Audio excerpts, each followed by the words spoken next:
Can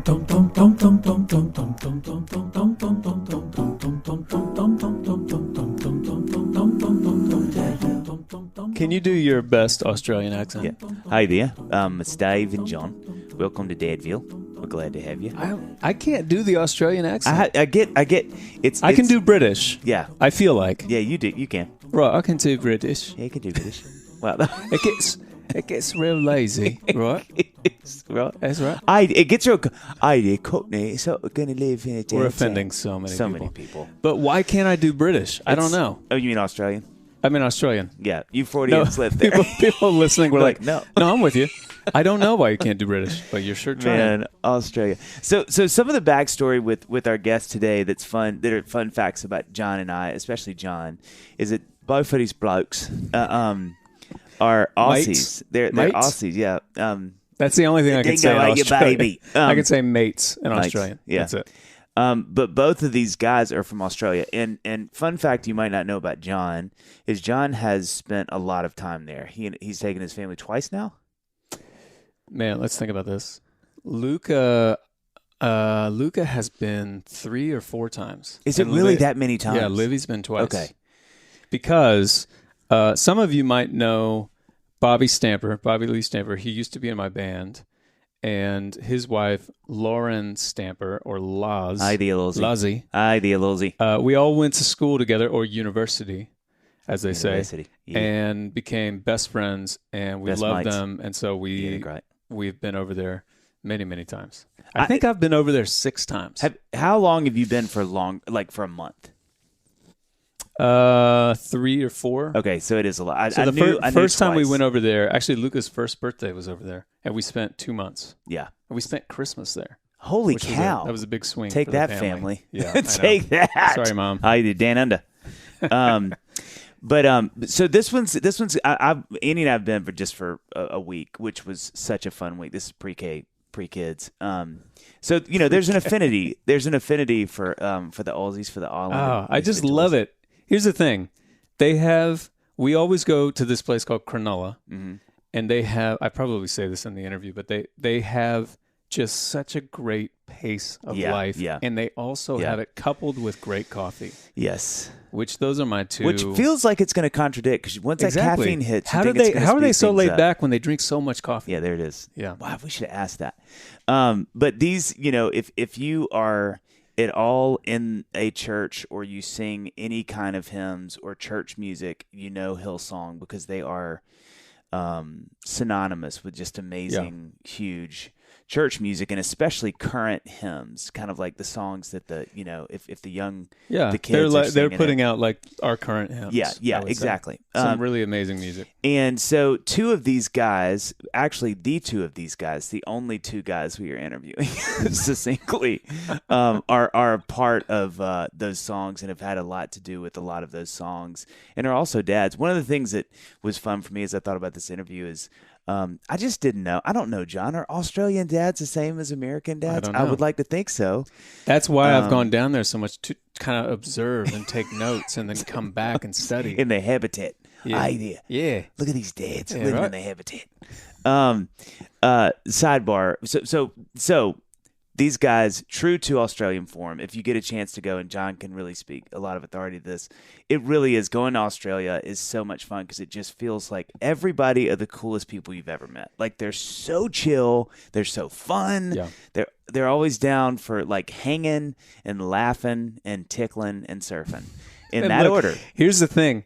Any time I get comments on my clothing, it's always something that I bought in Australia. That's true with me and you. Yeah. I guarantee you 9 out of the time, I'm like, dude, where'd you get that shirt? You're like, oh, I got it in Oz. But sidebar, one of the things, this has nothing to do with anything, but one of the things that's really fun about the Australian accent is then trying to nail the New Zealand accent.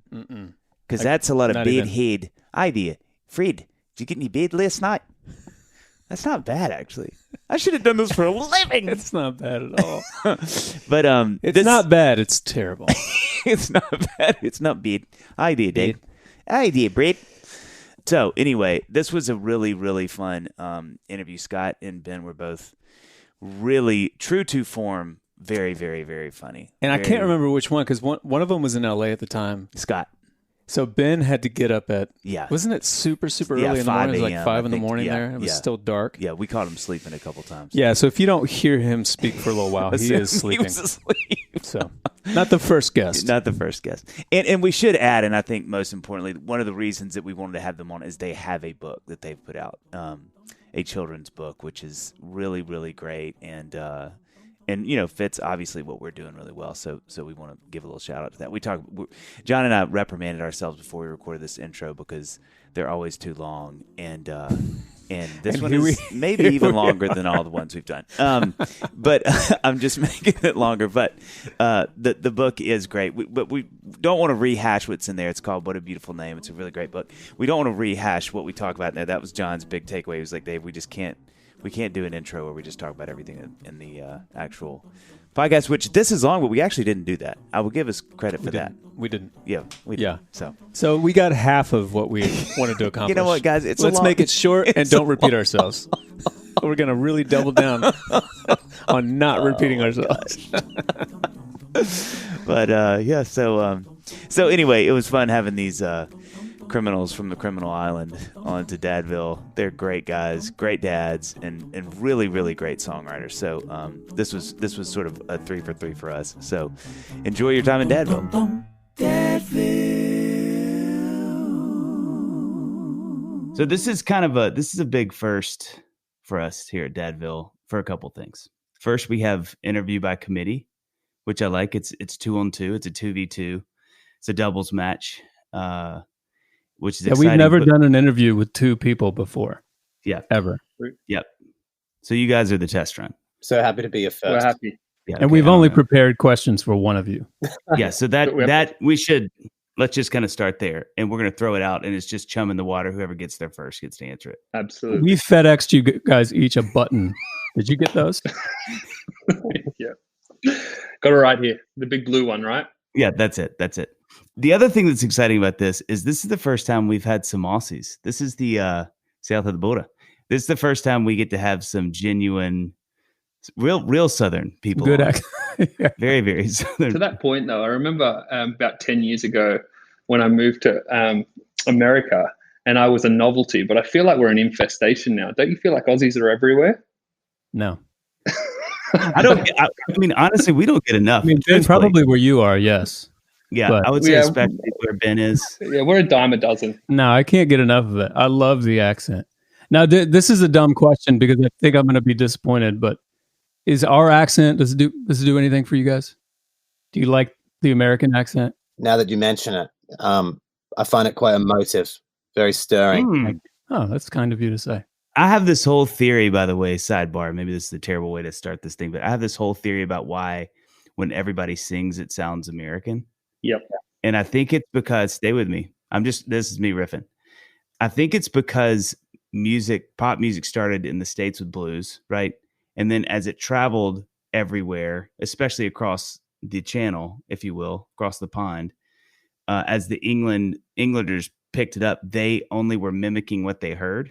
Once the bottom of that thing got built out like it did, and everybody was listening to blues from America to turn into pop music eventually, they just heard words sung American wise. And then everybody was just like, cool, that's the way you sing that from now on. Yeah. And it's cool now because obviously that's changed a lot. And there's people who have really thick accents that sing from both Australia and England and everywhere. But it fascinated forever. And I was like, I wonder if that's it. I wonder because it was blues and everybody obviously got hip to blues and then made pop music from blues, that everybody was like, yeah, I guess that's how you sing the word love. And so I'm just going to totally tweak my accent. I'm going to chuck my accent to the side and honor Blind Willie Johnson by singing love like he does. Sweet Blind Willie. I miss him so much. But here's how we focus, folks. Here's how we pull this in. We are thrilled to have you guys. I want to say this is a really fun. We're both excited about the 2-on-2. The McLaughlin house is filled with Hillsong at any given moment. I think last year our Spotify top 3 was Hillsong, Dave Barnes' Dreamin' in Electric Blue, and the Trolls movie soundtrack. Wow. Which all of them were inspired by each other. Yeah, I think that was the trifecta for a lot of people. But we are so excited to have you guys. Love Hillsong. And it's cool because you guys, unlike us, who are out there in the world shouting our own name to anyone who will hear, just literally making sure everyone has my website. You guys you do the same thing. You're musicians, but you're not out there shouting your own name out there. You're with Hillsong, and you've written these. I have shouted his name quite a bit, which can be kind of weird. I will send that check, by the way, Ben. Just so you know, it's coming to me. It's coming with the button. You've written these massive songs like Mighty to Say, What a Beautiful Name, Who You Say I Am, Something in the Water, King of Kings, massive songs that the songs themselves, carry the fame and the notoriety, and you guys aren't necessarily up there, trying to sell your own sweatshirts, So, what a great qualifier. So I'm just curious. So right off the bat, why do you think Hillsong has been so ubiquitous, so successful, for lack of a better word?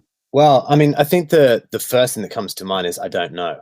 And I think that there's, in some respects, it's a bit of a mystery to anyone that is involved, because when you get close enough to us, to all of the people that are involved, you realize that probably can't be it. And you realize that there's got to be something that God's definitely doing in and through the church. But I do think that the central thing is that, kind of like what you were saying, I think what people are connecting with is the message of the songs. They're connecting with the gospel, which is, it's attractive.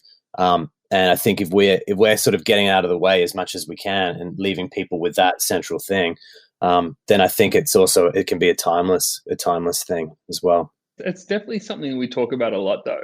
A lot of the times, people will be sitting around and the same question will come up. It's there's actually no real reason that there's no one reason that you can point to why we've been all wrapped up in this story. But the only thing that I would say from, if I was to look at my contemporaries, like Bren, wouldn't even call him a contemporary, but I look at the guys who've gone ahead and written these massive songs, is that there is a sense of this being like Sparta, in a sense, where what I love about our culture is everybody's very submits a song or shows a song, not thinking that they're the best in the room.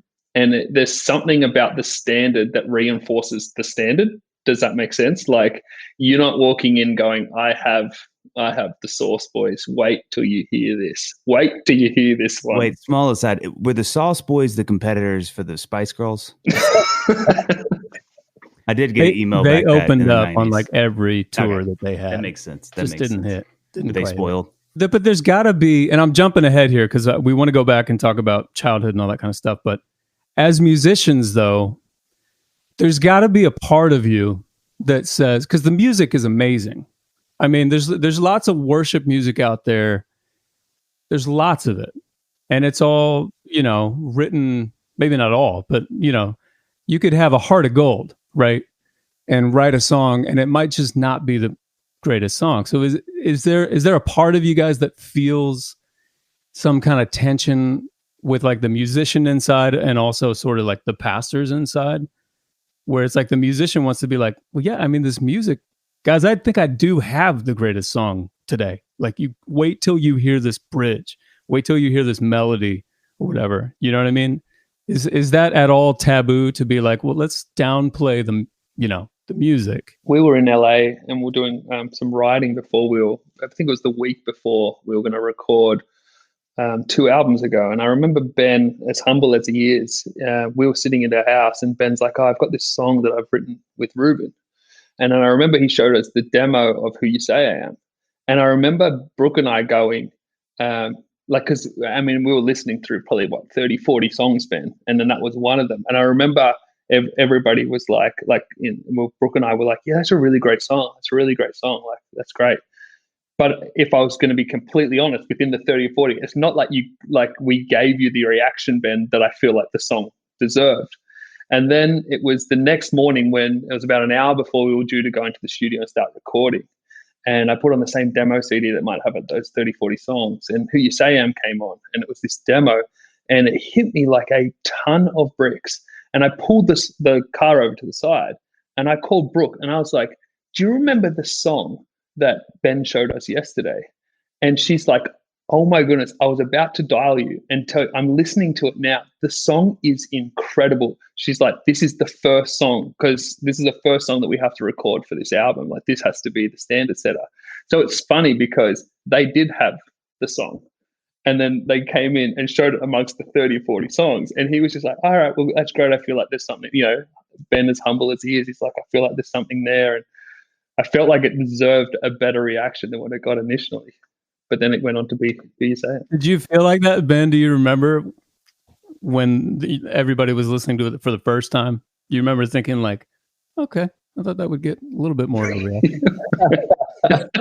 No, I mean, that's the thing that's so hard. Like Scotty was saying, we're listening to like 30, 40 songs. And so I think, when there's so much like coming at you, like it is hard sometimes to kind of hear through. And but I do appreciate the opportunity today to talk to Scotty about this. This has been kind of a sore point.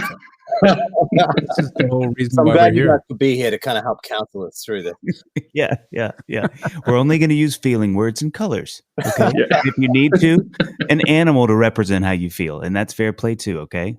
Let's stay away from venomous and or deadly things, but continue. And to put into context, though, like Ben wasn't showing us to get like Ben. If Ben believes in a song and he comes and he's like, guys, I really want to run this song, then the song gets run. You know what I mean? Like he has that.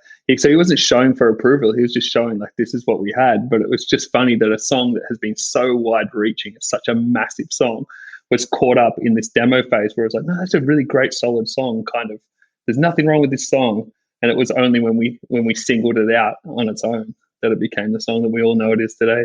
That would be, I think I would feel, I mean, this is why you guys do what you do and I don't, but I think I would feel so much pressure selecting songs. It's like people looking at you like, what's the next song everybody in the world's going to sing? And you're like, yeah. It's down to 5. Is it minor? I like a minor song in there, but does the world need a minor song? It's like, at what point are you just kind of like, I think I just really like this one right here or whatever. That would feel like that would be so. I mean, you guys are such a standard to your exact quote, which I love what you said, Scott. Like the idea that you guys are such standard setters in some way for what's happening. Like I just think I would be like that would feel so heavy. I just feel like we can't get this wrong. What if there is that song we sort of pass? I mean, obviously God knows what He's doing and He's in charge of everything, but that would be a pretty heavy burden, I would think. Well, it's just easy. You just pick any song that Ben has written. That's all we have to do. Yeah.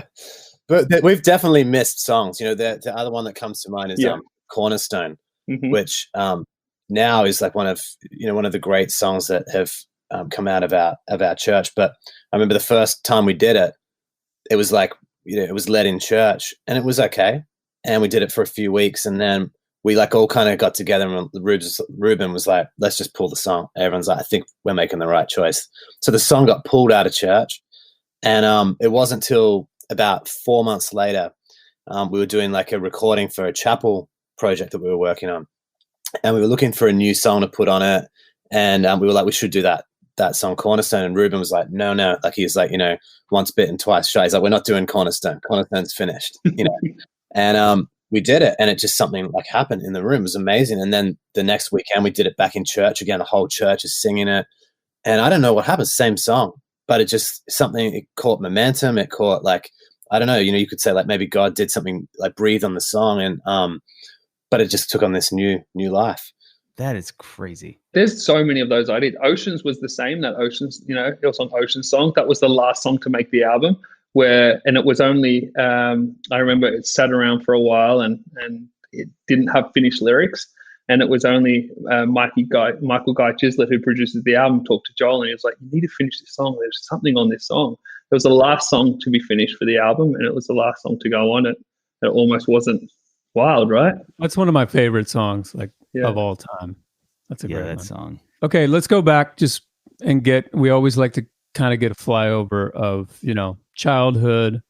Where did you guys grow up? Let's start there. So I grew up in Melbourne, Victoria, in the northwestern suburbs, and it's a beautiful part of the world. There's a park across the road where Friday nights, Saturday nights, people come and do burnouts in their cars, and it's a safe place to play as well when you're a kid. And so that's where I grew up, Melbourne, Victoria. Dodging cars. Yeah. Like a game. Yeah, and I grew up in Sydney at Bondi Beach, and then we moved out west to the suburbs because my mum's like, there was this big drug epidemic, or so my mum thought, in like sweeping the Sydney beaches, and she's like, my kid's not going to be a drug taker. Like, so we moved out to the suburbs, but we moved to the poorer part of the suburbs where drugs were readily available. You know what I mean? So it kind of backfired on her. But then I grew up there, and then when I left school, I moved back to Bondi for a while. And did y'all both grow up in church? Not grow up, half grow up? Yeah, I did. My family went to a little Baptist church. We used to take over this little schoolroom, and my dad and I would go. We'd open up the doors. We'd set the chairs up in the morning, the plastic chairs. We'd do church, then we'd pack them down, and that was church for me for pretty much most of my life. And then I went basically from that I moved to Sydney, and I remember the only people that I knew were people that went to our church, Hillsong Church. So I went from this church that was basically 50 people schoolroom to thousands and thousands of people, and there was a little bit of whiplash. It's I was going to say, the amount of people that went to your church were then suddenly on stage playing guitars, singing, and playing drums. All on just the acoustic guitar players. Yeah. Unbelievable. I did notice we were listening to Who You Say I Am this weekend. One of our like church songs is we just been pulling up YouTube clips, and it's y'all singing it. And I literally I had a moment where I was so out of the moment because I was like 1, 2, 3, 4, 5. Okay, I hadn't seen her. That's 6, 7, 8, 9. I was just counting all the people on stage, and I was so, it was like a minute. I was like, oh wow, I haven't seen him. That's 9, 10. Okay, 11. No, okay, that's Brooke. She's already counted. No, I didn't count. I was 12. Okay, and it was like a solid minute of me going, how many people do they have on the stage? This is insanity. Like how, and I get just as fascinated by just the mechanics. Just like if everybody's got like black tape on that's like, if you move, you're going to get nailed by the headstock of that bass. Like there's going to be stitches if you move out of your corner. It's a little bit like that. It's definitely a little bit like that, right, Ben? There's been some casualties for sure. You've lost. You had stuck casualties. Headstock casualties. Side note, can we do a side note here and talk about worship fails? Oh my gracious. My goodness. Dave just sent me a worship fails thing yesterday. I don't know if any Instagram account right now will make me laugh harder than worship fails. There's something that is so like, those of us who grew up in the church, especially, it just hits so close to home. Oh my gosh. So just like quickly, this is a side note, but you guys must have like a quick worship fail story that you can tell. I just got so many. I think I'm with you that account to me just reminds me of the goodness of God. I don't know, like it just humbles everyone. Yeah. Bring everybody down. I was thinking on the way here, like if, even just growing up in church, like the worship fail, it's a part of everyone's upbringing. If you grow up in church, like every weekend there's a worship fail, and they basically they just fluctuate from like absolute like casualty to like moderate casualty. And I was thinking about this communion item on my way, literally driving in to do this today. And, that happened when I was a kid, and I still don't to this day really know why we did that song. But there's this guy who had two daughters, and like they set up this, we're going to take communion together, and then this backing track came on. The two girls are there ready to sing, and they started doing Under the Sea. Did they mean C for communion? Maybe I don't know, but like so on one hand you're kind of like scratching your head, the other hand you're kind of tapping along because that's actually quite a good performance of the song. It's a hit song too. I mean, they chose well. Big song. Yeah.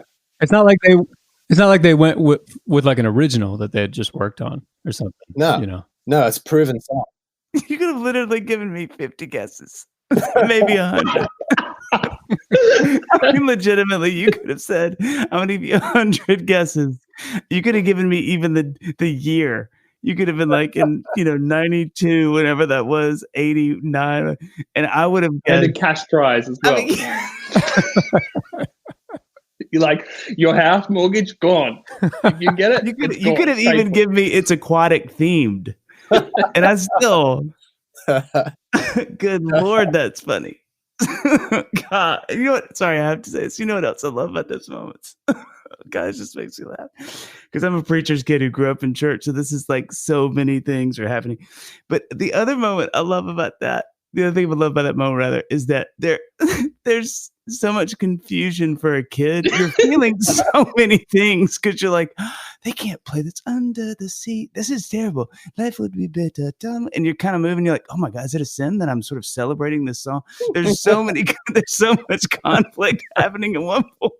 They're my favorite type of fails, though. It's not necessarily when something goes wrong, but when somebody's had a private moment when they've gotten really jazzed on their idea and it just has not translated in a corporate setting. It's the best. I live for that. I'm sorry. It's one of my favorite things. This is terrible. God, I'm going to have to talk to Jesus about this in heaven someday. But I played drums at this worship conference thing when I was in college a couple of years in a row. And there was this kid who played piano, the quiet kid. Like he was that really sweet little quiet guy, but he was an incredible piano player. And I remember one of the guys who knew him really well, because it was like we all kind of came from different places to play together. And everyone was like, hey, Bill, like do that thing during the invitation night. And he's going like, all right, cool.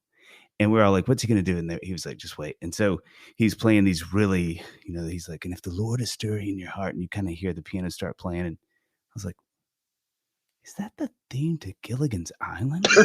But he would play it where like he would shift, the chords on the left. So it was like minor instead of major, relative minor six instead of, and you'd be like, and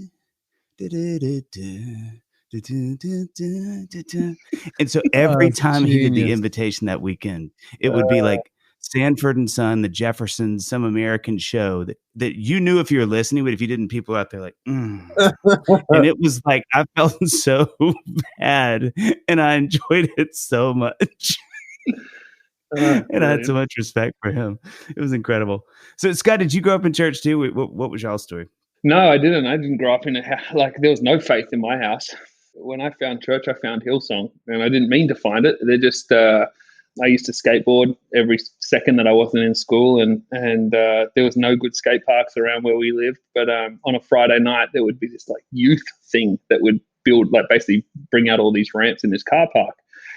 And so I got hustled along to that, and then realized there was a youth group attached to that, which was Hillsong Church, and that's where I came to faith. And then I didn't know a thing when I made a decision to follow Christ. And it took me, it sounds like I'm lying, but it took me 6 months to even realize there was a church attached to the Friday night. I thought these massive buildings was all for this thing that I would come to for 2 hours on a Friday night that had a skate park. And so I found my church family and my church people, and the rest is history. So how old were you when you started going to this? It's been such an interesting journey because I would have been 15, maybe just on the cusp of 14, 15. There's people who are like this exact date. Yeah. Right, I can't remember my exact date because I was thinking about the skate park. But it was around 14, 15. But I never really left, and what's been interesting, even like if I recount now, think back, like even how I got started writing songs, like I wasn't a musician. The first time I even picked up an instrument was when I was 18. And the craziest thing about that, I think the first time my song was, the first song that I had published was at 17 years old. I remember because I would draw and I would paint and I would create and things like that. And then Joel Houston, which many people know from Hillsong United, we were good friends. And he came to me, he's like, man, like, what if you applied your creativity to songs? And I was like, because I loved music. Like I loved music. Couldn't sing, but I loved listening to music. And we would talk about music all the time. And so I remember hearing a song that kind of like got thrown in the trash. It was like they had this idea, but I remember the music from it. I remember writing like some words and some melodies to that. And I came back and showed them, like I literally played them their instrumental and go, what if we sung this? And what if we did this? And then it became a song that got published. So the funny thing is the first song that I got published, I didn't even know how to play on an instrument. And then you fast forward now and I'm 37 years old, and all of it was by accident. None of it was by my own design. And you're like, that song is called Lord, I Lift Your Name on High. So you're welcome, everybody. Yeah, you're welcome, planet Earth. What was it like in each of y'all's respective families growing up? We always love kind of, as we talk about Dadville and eventually get to y'all's parenting, and we're going to really judge that, by the way. Like what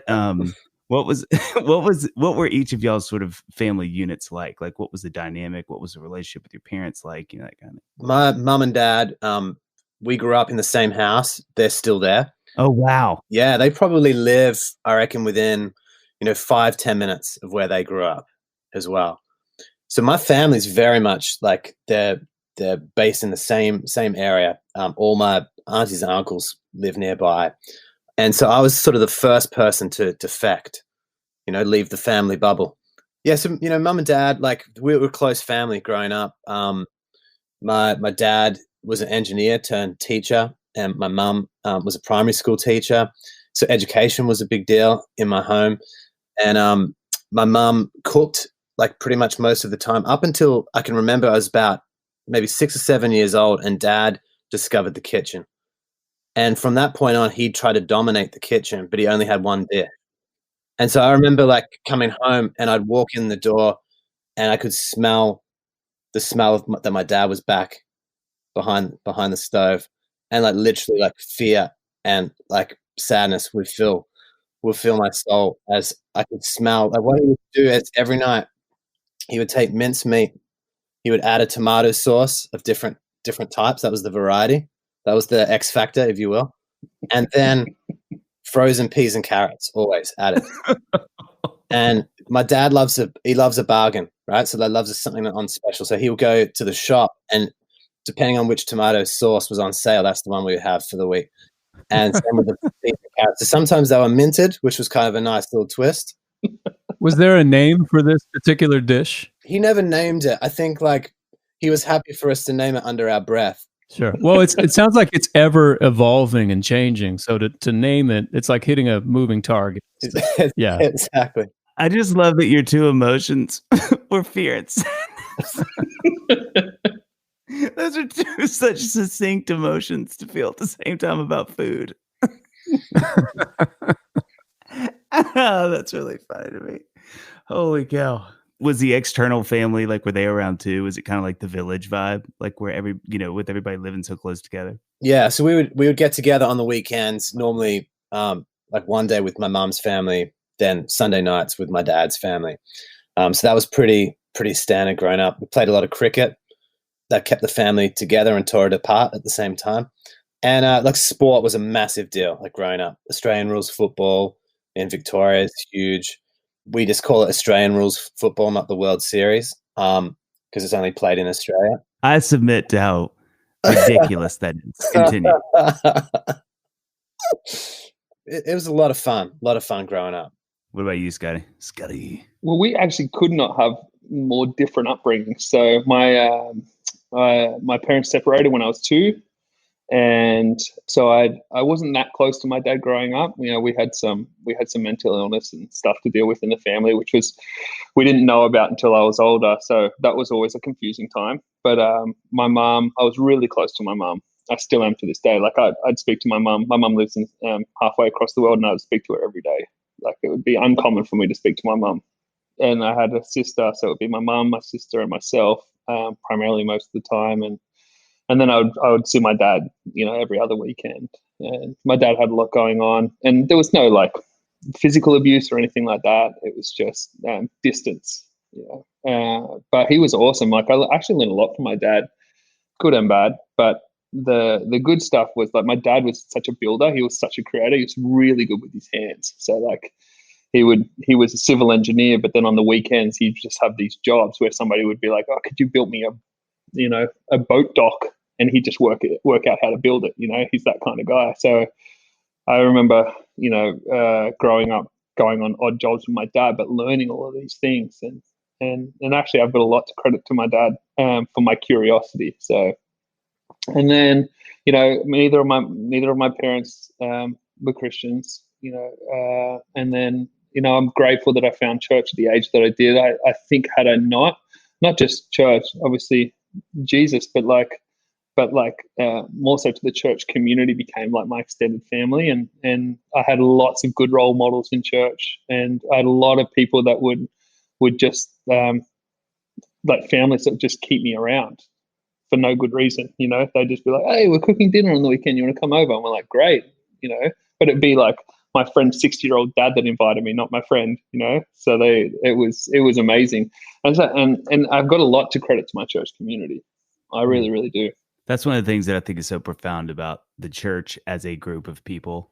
Mm-hmm. Like when you really do start to find a home in that group of people, it's so profound. Yeah, it's really profound. Yeah, there's good people, and I'm a testament to good people just being just normal good people and cooking meals. Not as creative as Ben's dad, but we can't all be winners, can we? No. I'm telling you, man, that could have undone the work that God was doing in your life up until that point. Okay, massive narrative. Oh my God. So was there any tension, like growing up in a house where nobody went to church, no one was Christians, and then all of a sudden you make this huge shift in your life? What did that do to like the home dynamic? Well, I think it was good for my mum. My mum was always open to things. By the way, my mum's since then both my mum and my sister have accepted Christ and are now in church. And yeah, amazing. I've had the privilege to lead them both to the Lord, which is incredible. But my mum was good. I was very zealous as a kid. Like, so when I say I accepted Jesus, like I really, like it was no joke. I was requesting time at the school assemblies that was not a Christian school, that I'd be like, "Hey, just want to make an announcement for anyone who doesn't know that Jesus, is alive." And everyone's like, "What is this kid on?" I love that. And then you'd go into Under the Sea. Yeah, and then followed up with Under the Sea, which was great. That was equally confusing for the school. While I sing this song, if anybody feels a stirring, I want you to just come down here. You're either going to hear me sing it, or the piano player will be subversively playing it while it sounds like he's not playing it. But either way, come on down. Either way, you're going to get it. But in terms of the tension, I think the tension was, I feel like what might have been a tinge of sadness for my mum was that there was this other life that I was building, and this other community that I was being kind of grafted into. And it's not like anyone was trying to take me away from my family, but your worldview changes completely. Your priority shifts even as a young kid. They shifted dramatically from then on. I was kind of like ruined for everything else, and I found all these things that I was interested in before, I just found them incredibly boring. But I think my mum was really, really grateful, because I definitely had the personality that had something like this not happened in my life, that I would probably be the person that where other major events happened that weren't necessarily conducive to a good future. I was definitely that kid. Like I loved to get in trouble.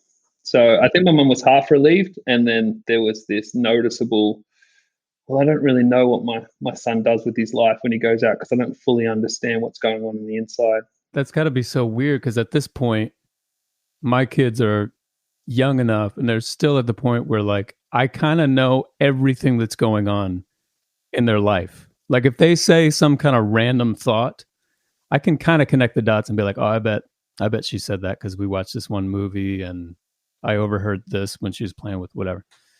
But yeah, it's got to be weird to get to that point where like you don't really know everything that's going on in your kid's life, Absolutely. But I'm jumping ahead. I want to go back and talk marriage world.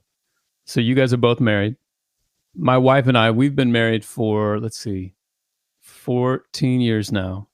So she was kind of with me when I started going out on the road, and she's not a musician or an artist, but she was with me on the road for years and years and years, like 7 years. So now that we have kids, she stays home, but she still knows, like, I can be on the road and say we're at this club, and she's like, "Oh yeah, I remember that green room," or whatever, which is really helpful. But I think there's got to be pros and cons to having a spouse that's in the business or not in the business. So I'm curious, Scott, married to Brooke, like what's the dynamic like there? And do you guys have any kind of rules that you've had to set so that it doesn't get, too competitive, or what is that whole world like? I'm fascinated with that. Well, what's really good about Brooke and I is that we've never had a power struggle in our marriage. Like, I do not want to be Brooke.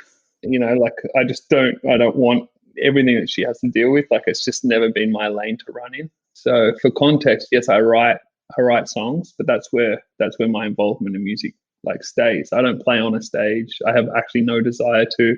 One time I got up and tried to lead one of my songs in church, and it was an absolute disaster. Like, it was the fail of all fails. And so that was the start and the end of my career. But with Brooke, and Dave knows Brooke because they've worked together, and Brooke is just incredibly, like, she's an easygoing person. She's such an easygoing person. One thing that's been to our credit is that Brooke's life is so demanding that I noticed that a lot of the times in, with marriages, there's like this struggle, like, I want to get, I want to do this thing, but my spouse doesn't understand, or is like, well, you got to be home with the kids every day, or you've got to do this, and there's these struggles of priorities.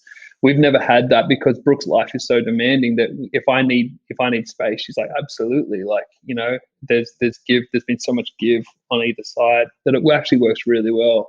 We do have rules. We definitely have rules. One of the rules is that we don't cry. We don't cry wolf is one of the things. So we don't, if we're having a bad day, we put it in that box. So rather than make long-term decisions or even mid-term decisions like, well, this season's not working, let's change everything. We don't do that. We take a step back. We'll make that decision. If something needs to change, we'll give it a few days before actually implementing changes. But then on the other hand, if just say Brooke, we're never away from each other for longer than maybe 2 weeks ever. We never travel away, so we make it work. And whoever's easiest for to make the change will make the change. Talking about logistically. So if I'm working on a project where I can't travel, then she'll be like, you know what? And she's got these calendar dates. She'll say no to a few of them so she can come home in between it. But if she's got stuff that's lined up that we said, a year in advance that she was going to do, I won't just drop a personal project in the middle of that and then try and make it work.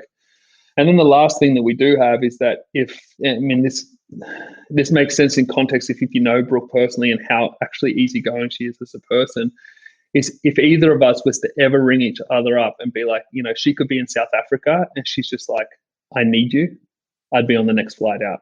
We always have that. We've always said we've got that card. And even if that meant putting 2 kids on a flight and getting there because just you need it. And because we've had that, we've never used it ever. We've never used it because, it's just not our personality. But knowing that you have that from the other person, that each other are a priority and what we're doing is not the priority, it somehow makes the separation and the sacrifice and everything that we all go through, that we know, behind what everybody sees is the real stuff that makes a marriage. Having that in your back pocket definitely is, I feel like, is a little secret that helps. What is y'all's dynamic like is with your wife and career and all of those things? So my wife is the best. When people meet us, she's definitely everyone's favorite, like 99% of the time. And the 1% is just someone who's socially confused. And so she's Canadian, and we met in about, would have been 15, 16 years ago. We've been married for 13 years. She's the sweetest person in the world. She lights up every room. She did the first time we met. She still does today. And she's not a musician. So like you've got like Brooke and Scotty, like Brooke, incredible singer, songwriter. My wife has been in one Christmas pageant, and that's the extent of it. And so we don't have that dynamic, but she's also very creative. Like she's an incredible writer and a great communicator. We do have the dynamic of like most marriages, trying to work out how to balance priorities, how to balance schedules.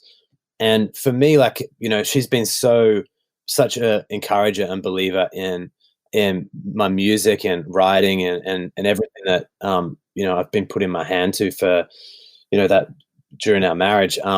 And so the challenge then for me is to make sure that I'm as releasing as she's been, as encouraging in all the gifts that like God's put on her life, and not just the tangible things that she is doing, but also I think it's the responsibility that we have as spouses is to try to create space for the glory of God to be realized in in our spouse and in the life of our spouse. And so that practically just keeps evolving, but it's trying to carve out time, trying to carve out space. Like I absolutely love my family.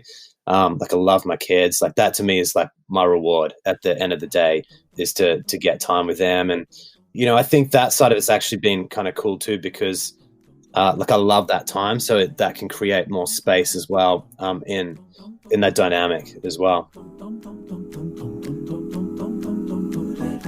Dave, my family and I have really been trying to make a shift into cleaner eating. Yep. And we have discovered that it is so hard to find consistent, convenient, high-quality meat. Yep. Like grass-fed beef. Yep. 1. Free-range organic chicken. 2. Don't say wild-caught salmon. I was about to say wild-caught salmon at the grocery store. Yeah. You can't find it. Well, do I have the solution for you? Luckily, today's sponsor, ButcherBox, can meet that need because everyone deserves high-quality, humanely sourced meat. And special offer alert, you knew it was coming. If you sign up now, you get 2 New York strip steaks and 1 pack of bacon for free. And here are the 2 words that I heard the most in that sentence: bacon and free. I hear a romantic evening ahead with those steaks, Johnny. Mm-hmm. So, ButcherBox will curate and ship a selection of high-quality meat right to my house. No, right there. I don't even have to leave. No. Each box has 9 to 11 pounds of meat, Dave. Jeez. That's enough for 24 individual servings. That's enough for our house to have high-quality meat for every meal we eat at home. For a year and a half. For 18 months. ButcherBox is a no-brainer. It's the best meat shipped right to my door. Options like 100% grass-fed and finished beef, free-range organic chicken, heritage pork, and if there's one thing I told Annie this morning, don't bring any pork in here unless it's heritage. Mm-hmm. I want to know the family line. Yeah. Wild-caught Alaskan salmon and sugar nitrate-free bacon. It's truly the way meat should be. So for a limited time, ButcherBox is offering new members 2 New York strip steaks and 1 pack of bacon for free, as you said. In your first box. So just go to butcherbox.com/Dadville. That's butcherbox.com/Dadville to get 2 New York strip steaks and 1 pack of bacon for free in your first box.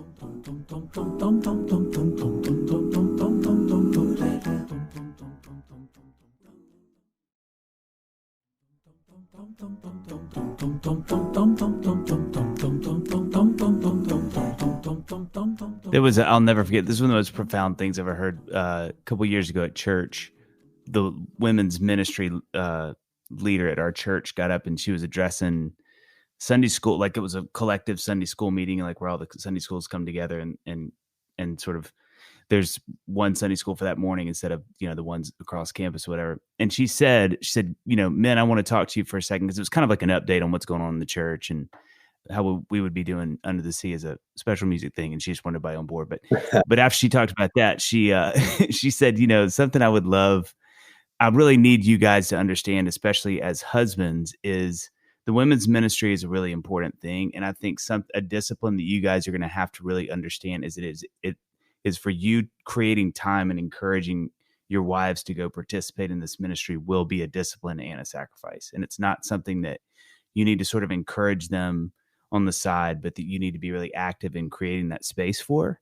And I was really moved by that, because I think it's really easy for me to feel like I got all this stuff I got to do. And then Annie, my wife, can kind of get the scraps of that sometimes. And it was just such a good work. So that is something that I'm going to have to sacrifice for. It's something that I'm going to potentially have to create space for her to go do, that will take space out of my life, which sounds really elementary. And probably I was like the only guy nodding. Everybody's like, you just getting this now, boy?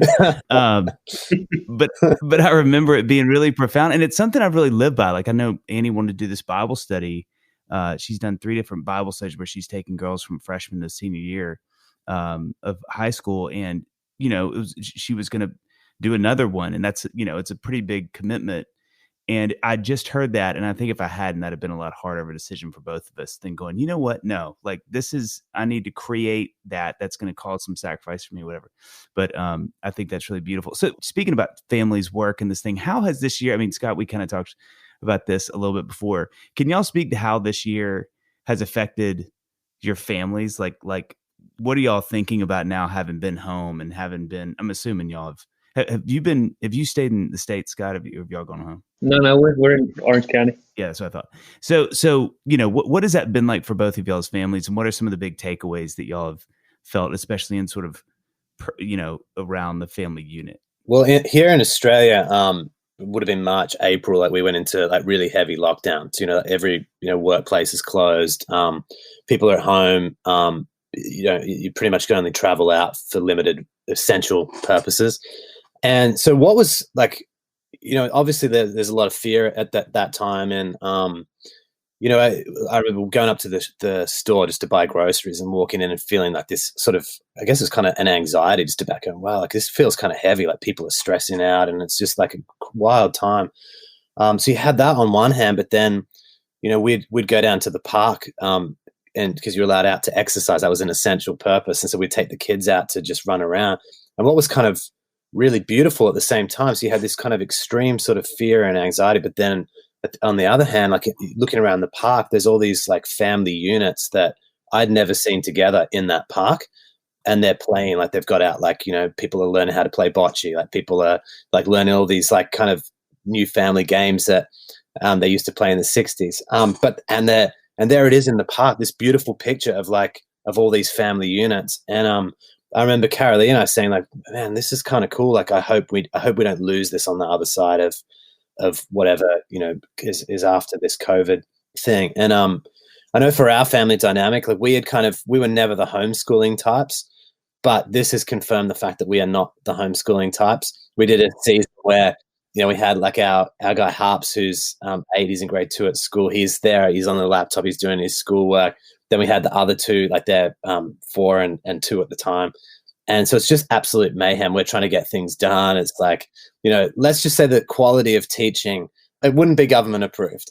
That is a great way to say that. I am right there with you. I do want to say, just as a quick asterisk, don't you feel like fast forward 10 years, worse 20, 30 years, and somebody's in they're our kids are all grown up, they're in the like mid 30s at some coffee shop meeting a new friend, and somebody's like, it reminds me of World War II and what happened in the States. And they're like, what?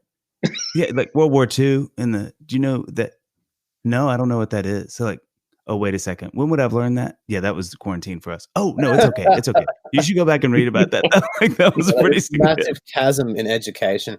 And the other thing that's great is like, like dads, a classic dad thing to do is just to have a crack, like make up a reason, make up an answer. And so you've got like all of this like dad theory that's been taught to kids. And it's like, it's shockingly inaccurate, like not grounded in any discipline or any genre of learning. And so there's a whole lot of misinformed kids that are going to go on to be presidents and surgeons. They're going to be like cutting open, going, oh, hold on a second, my dad. Should there be a carburetor in here? Oh no, this is a human. I can't think of two words that are more terrifying put together than dad theory. Dad theory. That's like, if there is one course at university you do not want to get anywhere near, it is dad theory. That's got to be like the worst course. The guy just kind of pontificates for an hour every time. There's never a lesson. He's like, you know what? As he smokes, you know what I was thinking about? Why can't we have and then just fill in the blank. Why can't a car run on broccoli? Or just because what's more important in dad theory is confidence. Like knowledge is relatively secondary. Confidence is everything. Yeah. Theory is important. That's all you need. oh man, that. Well, it's like me. As kids, when we were growing up, you do reach that point where you realize that your parents are just human beings. Yep. Right. That you're supposed to realize that maybe in your 20s or so, early 20s, something like that. My kids are realizing that at 5 and 7 right now. You can feel it. And that's going to be tangible. earth-shattering for them. The illusion is supposed to stay up for another 10 plus years. But my daughter Luca is looking at me struggling with her homework, being like, oh, there's no hope for any of us. We're all on our own right now. And the great myth is that somehow we've all read the book before our kids are born. And you're like, no. We read it when they leave home. That's when you finish the book. That's why there's so many dad theories, but grandparents are full of wisdom, right? Because it's the second round. It's the second round you kind of figure it out. Yeah, they botched the first ones. Yeah, the first one you're flying blind. And Scott, I know you said that y'all there's been like some pretty monumental things you've learned in this time. In this quarantine. Ben and Carolee, our family's really close. Like, we got 2 little girls. My eldest will be 5 this week, and my youngest is 3 years old. She just turned 3 years last month. But we're really close as it is. We always try and, I mean, we're busy, but even when we're touring or whether we're traveling, like, our kids are never far from us. We always make sure we've basically created a life where we can include our kids. What's been really special though is just the amount of time we've got at home. And I say this with sensitivity because I understand that this year has not been the same for everybody. And I think that I'm aware of that, even if we've had an incredible time for other people because of certain factors. Maybe your year's not the same who are listening to this. But for us, I think one of the things that went well for us is we decided early on that this might take a while and that we weren't going to wait it out. That the idea is like, I hate people throwing around the word new normal because we know that's not going to be true, because at some point the world is going to open up again and we're all going to be doing different things with our day. But we did look at it like, we're not going to pine or mourn for whatever we can't do. We wrote down a list of all the things that we can do now rather than things that we couldn't do. We just got a sheet of paper. We're like, what are all the things that we can do? So we did a ton of things, but I don't know. There's new endeavors that we started and things as a family, and we started to explore our neighborhood a little bit more, and we found things like that. But there was other little things that were the most special. One of the things that our kids really love, both my girls are really creative. They love to draw, they love to color and things like that. So we did something simple where we do 5 o'clock on Friday, no matter what happens with the week. We do a family movie night, but it became a big event, like in our weekly schedule, where family movie night on Friday night, and the kids would argue and they would discuss all week about what movie we're going to watch, and then every single Friday night they draw these posters for the movie for that week, and they color it in, and then every single week we set up a candy bar, and they have to host, Brooke and I. And it's like our date, but it's also they host the movies, and it has it's the little things like that became so massive in our year. And I remember somebody said early on, take as many photos as you can during this year, because one day when we're 20 years old, we're gonna people are gonna be like, what was it like when everyone was wearing masks? We've accepted it, but it's so otherworldly. If you stop and think about it for more than 10 seconds, like what Ben alluded to, when you go to the grocery store, you're like, this is so otherworldly to say even 7 months ago. And so what we ended up doing is we ended up dating all of these posters. So we've got a year's worth of these posters with these movies, Disney movies, movies that they like, well, I haven't seen this movie, and it's all dated, and they've chronicled our entire year through all of these incredible artworks, and we've saved them all, and I don't know what we're going to do with them. And then we've just been taking photos and documenting everything, and it's actually amazing, because I felt like that little perspective shift that we took at the start, going, well, let's figure out all the things that we can do now that we don't have to do X, Y, and Z. And as much as we miss X, Y, and Z, we've just gained A, B, and C, and that's been the biggest change. It's been amazing. I love that. I do feel like, I was talking to someone about this yesterday. I do feel like a lot of the conversations I've had with friends, John and I included, have been about things that we want to take away, kind of like things that we're like, well, how are we doing that? Let's not do that anymore. You know what I mean? Kind of like, totally. Let's stop 100%. Doing all of those things again. So we want to talk about the book too. So this is one of the things that I loved about the children's book you guys just put out, which, by the way, Scott, the drawings on the front, killer. Oh, thank you. That flex is a little frustrating, but I'll digress from that. Like, oh, look at me, I can draw too. One of the things that I love that you guys talk about in there is this idea that worship is wonder, which I love that. I think as a dad, what a huge calling for us to lead our kids that way, and I think not only just that they would wonder, but I think obviously setting this example that we wonder, that we are still in wonder, that our kids can look at their dads and go like, man, Dad, I do that so much. And it can get a little embarrassing how much I try to make sure they're a part of it, like being outside one night and the stars look amazing, but just go, gosh, look at that, guys. Like, this is amazing. Look at the stars and how you can see some and you can't see others, and what is that, so that there's this place to do that. But I was thinking about one of the things that I think is so profound about that message, especially right now, is it sort of feels like we're all supposed to know what we're doing all the time. It's like if there's anything that's been tricky, I think about social media, which there's a million. One of them is this idea that everybody's got to have it together. We got to know what we're doing because that's the thing we got to show everybody. And so what I love about the message that you guys are putting forward is it kind of flies in the face of that, because to wonder, you can't have it all together. You can't know everything. You have to have some space to be able to be in wonder. And if you know everything, there's nothing that's wonderful. It's just all like, yeah, totally. That's stars. Yeah, that's a sunset. Yeah, moving on. But to really be able to stop and celebrate that. And I love that. I love that that is such a big part of this.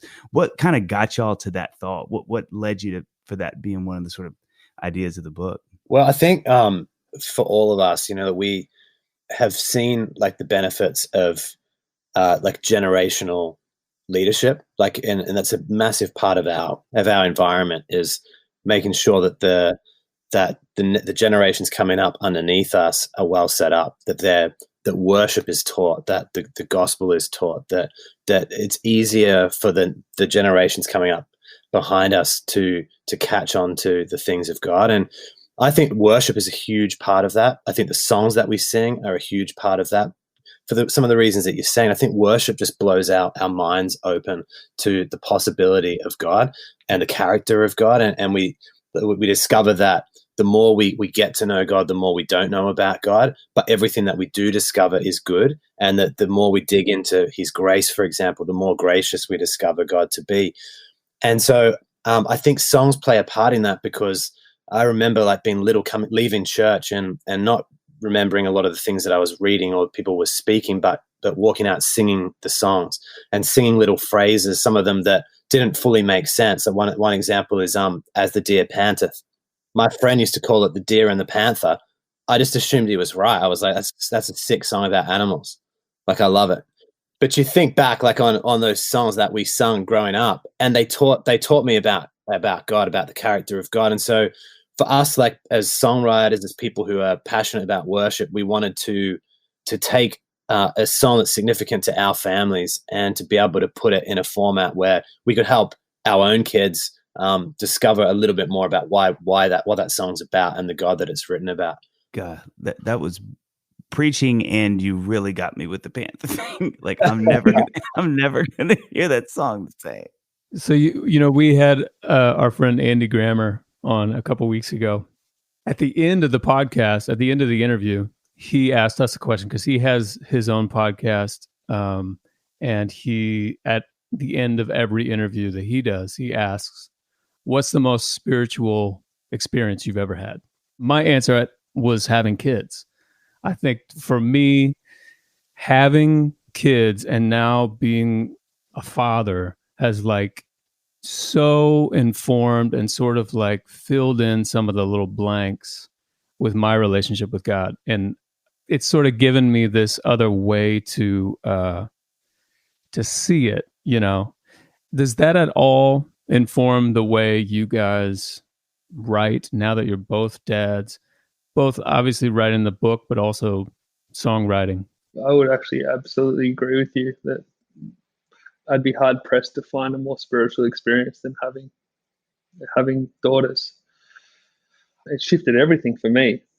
Absolutely. Like, especially with my upbringing and having an absent father, not an absent father, but an absent father, so to speak. And I'm grateful for the experience that I had, because I remember talking to my wife when my first daughter Dylan was just born, and I remember saying, like, this is the goal, this is it now. Like, I was like, this is everything. Everything else is a side dish compared to this. And I remember looking at her and being like, if I only achieve one thing, like in life, it's going to be a present father, because I know that I can't be a perfect father, but a present father. And even before this, like, we've had so much time with our kids this year. And before this, we jumped on here with you guys. I was texting my wife because I just said, oh my gosh, I was like, for some reason I really miss our kids today. I think it's because I'm talking so much about them at the moment with the book coming out. And I said, let's scoop them up. Let's do something fun today. But it's funny when you do ministry, or you create or you write or anything like that, like your kids are always this sounds so I don't mean this to sound ethereal, but they're always in the room with you wherever you do. You're carrying your kids with you, right? Like if you're on a plane, every 30 minutes, your kids' faces will pop into your head. If I'm writing a song at some point, like my mind will drift to my kids, and they become almost like a filter in which you start to see the world in a weird way, right? Like through the eyes of like, how am I living, or the choices I'm making today, is it setting them up for a win or a failure? Is what I'm putting out in the world, is it going to be a world that I want my kids to live in? And I actually often wonder about that, about people in the world who are putting out stuff that's like, I don't want to judge what people's motives are, but I feel like sometimes there's a disconnect, right? Especially in the art community, where I'm like, man, that art, your kid's listening to that song, your kid's looking at that movie, or your kid knows that exists and that you created it. And sometimes when it's the opposite of what I'm trying to put into the world, like I find that such a confusing paradigm to be a parent, that you're trying to raise your kids with a certain morals, but then you're putting out art, or you're putting out songs, or you're putting out music, or anything into the world that is counter to what you're trying to teach the culture in your home. So, I always endeavor to do the opposite of that, right? I want to create the world I want my kids to live in and grow up in. What do you feel like is your like dad's superpower? Like if you have one thing, you're like, I'm actually pretty amazing at this one thing. Like, what is that one thing? The problem, Dave, is that like I feel like maybe my kids wouldn't answer the question in the same way. So I felt like my superpower coming into parenting was going to be humor, right? Like I thought legitimately, like I was reasonably funny, And so I've been like for years just like laying out some of my best material, like well constructed quips, like stories with twists and turns, and then I just did every now and then I do a little check-in with my kids to see whether my material's hitting, like whether, so I said the other day, like, who's the funniest in our family? And I said it to my oldest, and he was like, probably himself, right? And I was like, oh, that's good. I've taught him confidence. So that's kind of a win for me as a dad as well. Sure. Yeah. Of course. I was like, who's second? He's like, Leo, like his brother. I'm like, okay, geez. So he goes through the whole family. Like even Carolee was above me. Like I was last, and I was like, far. I said to him, like, am I trying too hard? He's like, probably, Dad. Yeah, probably. Like, okay, so no, like just lower the effort, like make it feel more, effortless. So I checked in with some of the other kids, same result. So like humor is off the table. So my superpower, I need to find a new one. So I'm shopping. I'm shopping right now. New superpower. Don't you love kids? Just unbelievable honesty. They're the best. Yeah, they level you. Oh my God. Yeah. Like our kids do not I always used to laugh because we'll get back on, like I say, a two of us, like after a night, and, Ben's been there in so many of these occasions, but, Brooke would have stood on stage in front of, 20,000 people or whatever. And then we get back on a bus, and your kids just do not care. They don't care. They don't care how cool your clothes are or how many people were like came out to enjoy these. They do not care. Like you get on the bus and like, we're out of cereal. Deadpan, deadpan. Yeah. We're out of cereal. Drop the ball today, Mum. You said you're gonna get honey nut. Thousands of lives changed. Cereal. Absolutely. While you were up there singing your songs, we were starving on the bus. Yeah, we're literally starving. We're out of cereal. I mean, it's the ultimate, like it's the leveler. It's always it's the great humiliator. Yeah. And I do think that as well, like, and what's really good for us is that obviously that's might seem otherworldly to people about talking about tour buses and stuff. But what you guys know is that like family is just family. It doesn't matter where you are. Like kids are the great leveler. Like you are still just mum and dad, unimpressive, feed me, bathe me, entertain me, love me. It's fantastic. I mean, you wouldn't want it any other way. Oh, it's the best. It's the best. Yeah, I'm nervous of the day that my kids might start to think, "Hey, that was pretty cool," or "I like that song you just sang." I'm gonna be like, "Oh, I don't know if I like how this is going." This is where you're like, "Yeah, whatever, Dad. Can you play Baby Shark again for the ninth time?" So true. Did you hear that song I just played you? It had a metaphor of a rose, but then the rose ends up being lit. You don't care. You've already stopped listening. They want Under the Sea. Yeah. We all do. People what they want. You can't argue with that hook. Ever. So Ben, you've been a dad for 8 years. Is that right? Yeah. I'm warning y'all about this question. This is a really good question, so you need to buckle up. Okay. Yeah, This we're is- in. If you guys could go back to the day that you became a dad, right? You got 2 minutes to talk to yourself. Clock is ticking. What advice do you give yourself?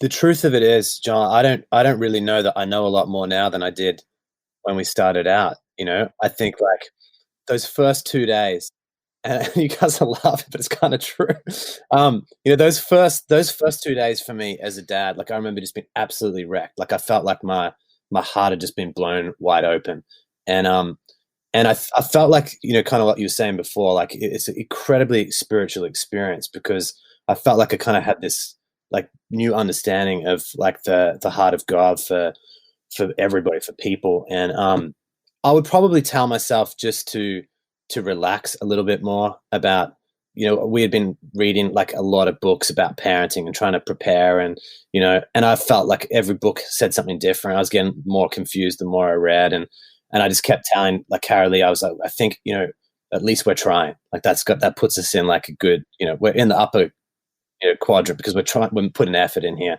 And I think I just said to myself, just relax a little bit. And I think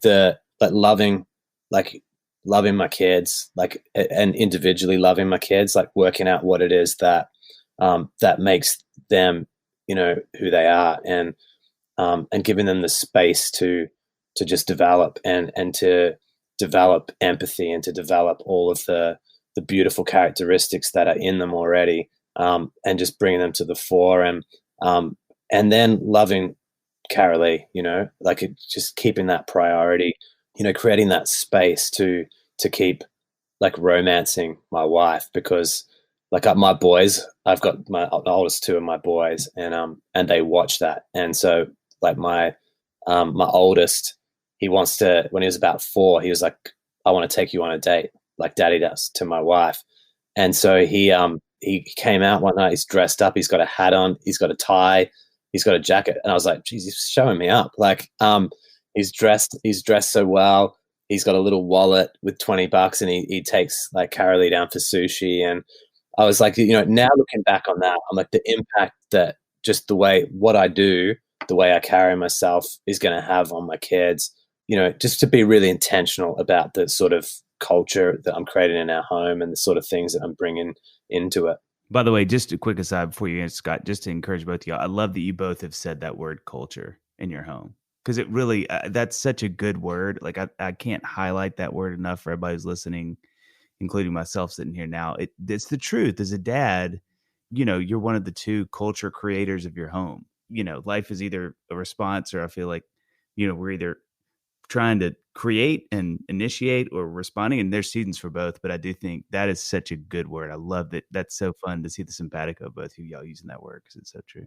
Yeah, I mean, I'm kind of with Ben. I'm only 5 years into parenting, but like if I could go back the night that my firstborn Dylan came into the world, and have this incredible memory of she was resting, and you know, the first night, a lot of times they take babies and they put it into the nursery, and I was just so excited that I was bugging the nurse and being like, can I see my daughter?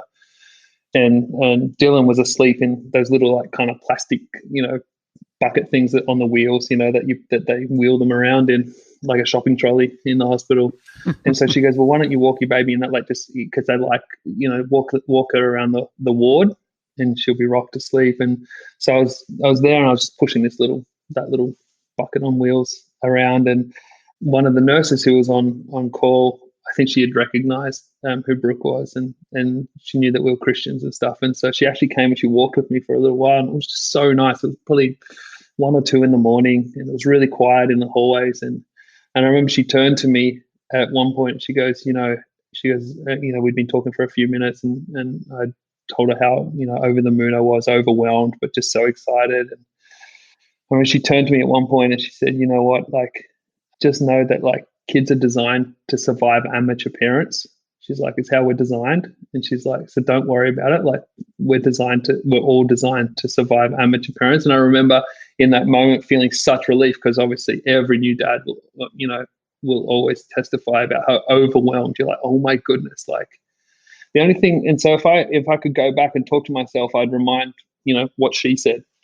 But also I would add to it is that I would say this to anyone who's listening as well. I think there's two dynamics to parenting. One is what you said about the culture. But the culture is, I also have always firmly believed, and I look at my wife, because obviously having two daughters, but I look at my wife and I'm like, so much to being a parent, yes, is setting the culture and setting the rules and teaching them manners and teaching them values and things like that. And obviously teaching them to walk in the footsteps of Christ and things like that. But also such a dynamic is what you're modeling to your kids about how you yourself view life. So one thing that I'm really blessed with is like my girls look up to my wife because she's modeling. And it's not about having a profile or having an audience or having anything like that. It's actually having somebody who's big-spirited, who's generous, whose outlook, like you said, Dave, on the world is full of wonder. Like my wife is, it's not like she's gotten to 36 years old and been like, all right, well, I'm just going to be a mom. Like my kids are looking at my mum and being like, I want to be like this person. And I think it's a huge dynamic sometimes that is missing that in the parenting conversation. And I want to be that as a dad. Like I want to be the type of person that I've heard this a lot, but like I want to be the type of person that I want my girls to one day marry. And my wife lives a life that my girls want to emulate. And that takes out a huge portion of having to set a culture because it's modeled.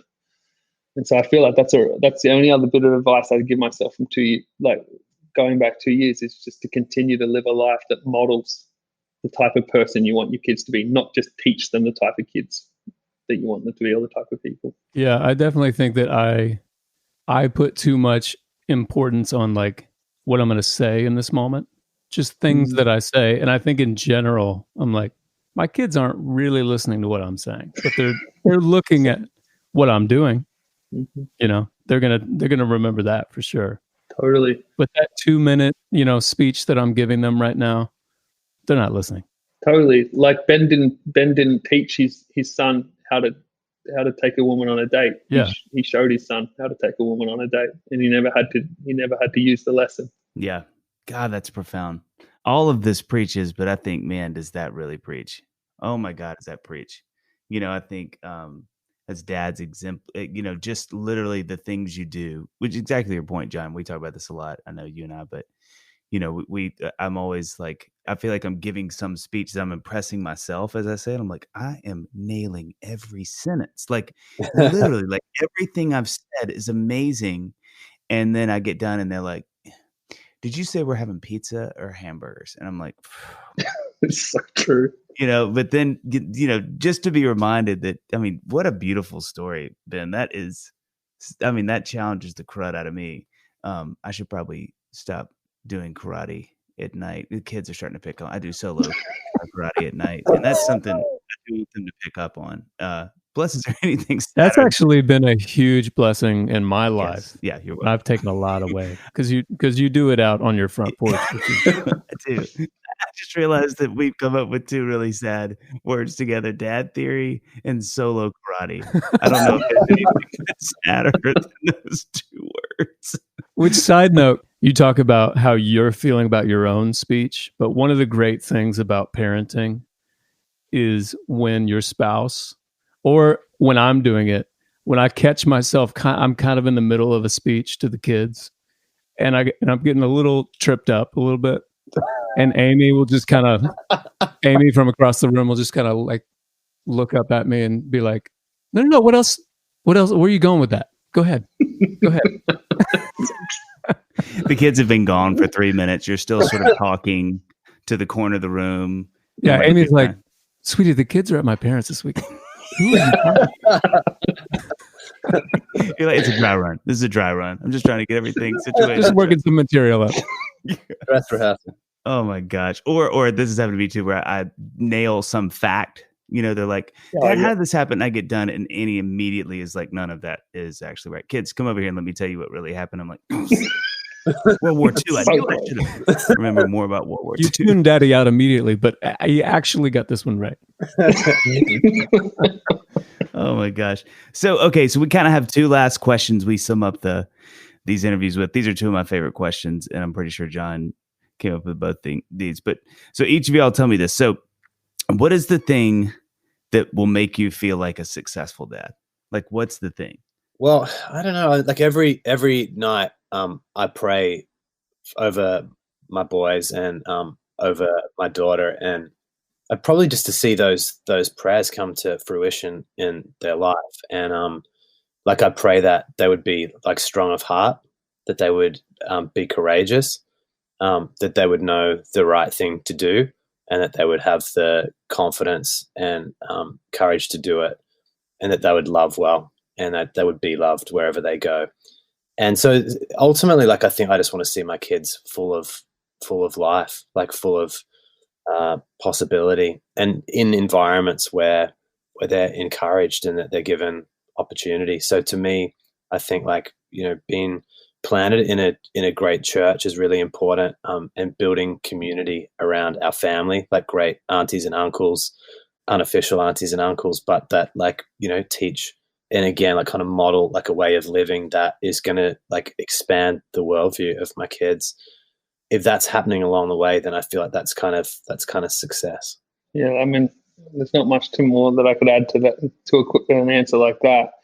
Mine's really small though. I just remember saying to my wife, because I didn't always grow up in a household where this was the case. Well, with my mum it was the case, but I remember when I found out I was having two girls, because both times I thought they were going to be boys, and they both came out as girls. I remember thinking, oh my goodness, like my plan's out the window. I feel like I know how to raise boys, but I have no idea how to raise girls. And I remember saying to Brooke one night, I just said, there's one thing I'm committing to, like right now to the day I die, is that every single time my girls walk into the room, they're going to see a smile on my face. Like, they're going to know that I'm happy to see them. And it's been the one constant, like every day, whenever they walk into the room, they no matter, even if they're getting, I have to discipline them, the first thing they see is a smile. Because I thought, if I get that one thing right, they're going to know that they're wanted, and hopefully it covers the rest of my inadequacies. This one thing. It's that one thing. My dad was always happy to see me. I love that. Okay, so last question. This one's kind of heavy. So, what do you want your kids to say at your funeral? False alarm. Oh my gosh! In the podcast now. Just continue with the stand-up. Oh my gosh. Guys, we're so sorry. And first of all, it means a lot. A lot of you came from far away. And look, that's on us. That's on us. So fun story. Dad is in fact he's not dead. He's backstage having some cookies that he said he's loved, and he's glad that they were here, but he is not dead. So we can do a dry run. If everyone wants to get up and kind of say what they think they would say, he could hear Welcome it. Welcome to the rehearsal. Welcome. False alarm. That doesn't mean you don't have to answer the question. I would feel happy if they said that they felt loved, they felt believed in. They felt like I didn't limit them, like I gave them, I opened the world up to them. And if they felt like I loved their mum, well, I feel like that would be a win. That would be mission accomplished. Geez, didn't limit them.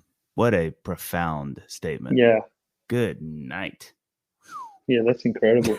That's really good. Sorry, I just started thinking about it. That's a lot. I was stuck on that as well. Golly. We've asked a lot of people that question. It's really funny. People ask, and nobody is. Oh man, that's gonna make me laugh the rest of the day.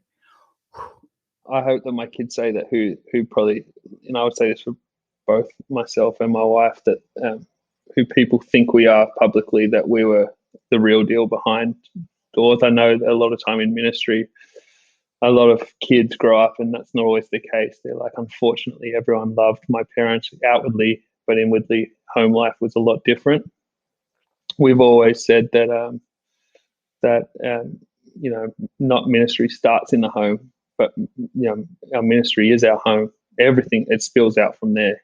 So it's not the stepping stone that you first step and then step into the world. It's like, no, you just step there and then God takes it out from there. But I would hope that my kids say that the Jesus I preached about and the Jesus that I saw. My dad worship in private was the same. He was the same approach and things like that. And I would also steal Ben's answer as well. All of it, the false alarm as well. But, I think for me, a big value of me is that, who I am in the home is who I say I am in the world, and who I am at home is the same thing, and that my kids would testify to that. Because there's a lot of temptation to achieve outside of the home, especially for men, right? I want to build something, I want to create something, I want to achieve something, and then you've got these amazing works of art right on your couch. Mm-hmm. Man, geez, guys, Aussie's coming with the heat. So that was the quote unquote last question, but I do have, this is all leading up to kind of the crux of the whole interview. If I could take us even deeper and really go for the jugular here. The coffee game in Australia is very strong. It's strong. Very. And now, are you guys coffee drinkers here? Yes. I guess I should start. Okay, good. So very much so. So my wife and I's two of our best friends live in Australia, Bobby and Lois Stamper. And that's Lauren for everyone listening, but in Australia, they shorten everything and throw a Z on there, right? Yep. So she goes by Lozzie. It's much easier. Loz. Mm-hmm. Much easier. So we had to hear about how strong the coffee game was and how terrible it was in the States for years, because we all met in college. Mm. And then finally, Amy and I took the trip down to Australia, and we tasted some of your espresso, and it's another level. And so we've made several trips down to Australia now, and it's quote unquote to see our friends, but really we're just going down there just to drink the espresso. So I have to selfishly take this opportunity to ask on my next trip down to Sydney, what is the best of the best? Wow. I'm going to say Coffee Alchemy. Coffee Alchemy. And so they have a spot called Gumption in the Strand in Sydney. I think it's the best espresso-based coffee in the world. Gumption. I'm literally writing it down right now. And if you want a well-priced coffee closer to home, Barista Parlor, it's only $45 for a coffee. Mm-hmm. But when you think about the fact that you don't have to hop on a plane to come down to Sydney, you're saving money. Yeah. Yep. But the good thing is you pay $45, but you also get to hang out and wait for 45 minutes. So it's only $1 a minute. And get judged while you wait. That's the real fun. Mm-hmm. Right. One of my friends literally was in there, a girlfriend of mine, and she was pregnant, and she asked if they had non-caffeinated coffee, decaf, and the lady looked at him, or the guy, of course, because any woman, there's no way they would have done this, but he was like, no, we don't. And she was like, okay. And he was like, yeah, sorry. I was like, gosh, guys, man. Yeah. That's the judge game is strong in there. Yeah, it's really strong. Guys, thank y'all so much. And congrats on the book. It's wonderful and sweet. And as we said before, it's really beautiful. I love what you guys are communicating. And I think it's such a great chance. That's one of the things I love. Having children's books changed, obviously, so much. And it's always a joy to get to sit and read, and especially books like this that have such a wonderful message. And obviously y'all's songs and, that the world sings. Oh, yeah. I've got some great ideas, by the way. Once we hang up, I'll send them. They're great. I don't want to say them right now because I might steal them.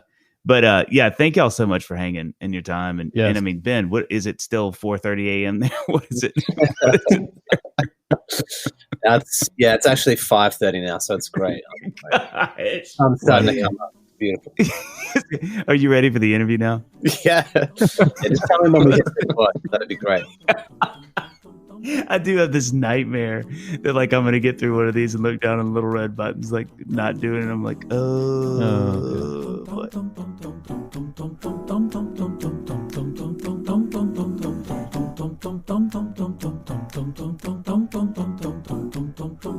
All you wonderful, beautiful, kind people. Thank you so much for listening to the episode. If you have a second, please make sure to subscribe, rate, and write a review. Unless it's bad. because that stuff really does matter. And please follow us on socials. You can find us everywhere at Dadville Podcast. Also, you can follow us each at Dave Barnes Music and at John McLaughlin to find out more about our music. Thanks for listening.